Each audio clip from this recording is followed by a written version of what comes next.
बिहार में चुनाव है और देश की सियासत का तापमान बढ़ता चला जा रहा है। कांग्रेस और सरकार के बीच इस तरह से भिड़ गई है क्योंकि कांग्रेस अध्यक्षा सोनिया गांधी ने एक लेख के जरिए ये कहा है कि देश में लोकतंत्र खतरे में है। उन्होंने कहा है कि सरकार असंतोष को हर बार देश विरोधी और आतंकवाद से जोड़ देती है।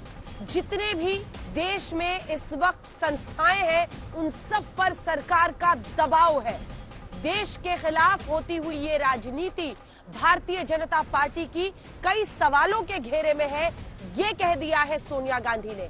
इससे पहले कि आज सबसे बड़ा घमासान, सबसे बड़ी टक्कर हम सुधांशु त्रिवेदी सांसद और राष्ट्रीय प्रवक्ता भारतीय जनता पार्टी के और गौरव वल्लभ कांग्रेस पार्टी के प्रवक्ता के बीच करें चर्चा सवालों के जरिए, ये रिपोर्ट आपको पहले दिखा देते हैं।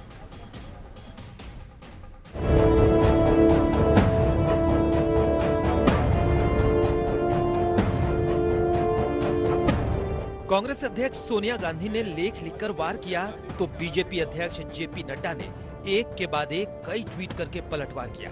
जेपी नड्डा ने सोनिया के उन सारे आरोपों का जवाब दिया जो उन्होंने अपने लेख में मोदी सरकार पर लगाए हैं।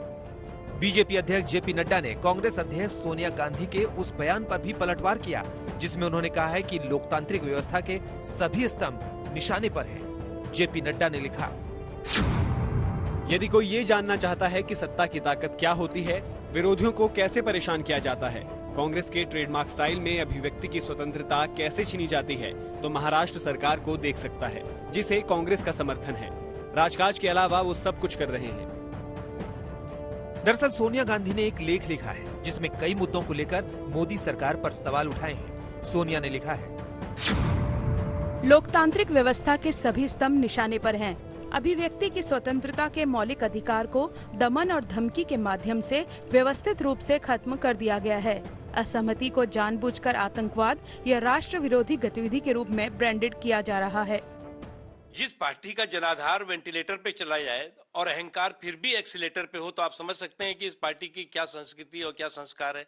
जो पार्टी जो है फैमिली फोटो फ्रेम में फिक्स हो, उससे निकलने को तैयार नहीं हो, वो हमें जो है वो डेमोक्रेसी का ज्ञान दे रही है। यदि भाजपा को इतनी तिलमिला रही है तो उनको अपने में झांकना चाहिए और ये वचन देश को देना चाहिए कि यदि ऐसा इंप्रेशन गया है हम इसको हटाते हैं।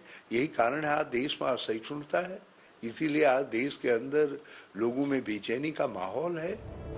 राहुल, सोनिया गांधी और कांग्रेस पर अलग अलग निशाना साधने के साथ बीजेपी अध्यक्ष ने मां और बेटे को एक साथ भी घेरा।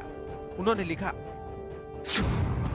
निराशा और बेशर्मी का मिश्रण खतरनाक है। कांग्रेस के पास दोनों हैं। मां के लोकतंत्र के खोखले अलंकारों का इस्तेमाल बेटे की नफरत और झूठ की सियासत का पूरक है। सोनिया गांधी ने अपने लेख में हाथरस की घटना का जिक्र करते हुए दलितों के हालात को लेकर भी सरकार से सवाल दागे हैं, जिस पर बीजेपी अध्यक्ष ने पलटवार किया है और राजस्थान से लेकर पंजाब तक कांग्रेस को अपने गिरेबा में झांकने की नसीहत दी है। मौसमी सिंह के साथ आज तक ब्यूरो।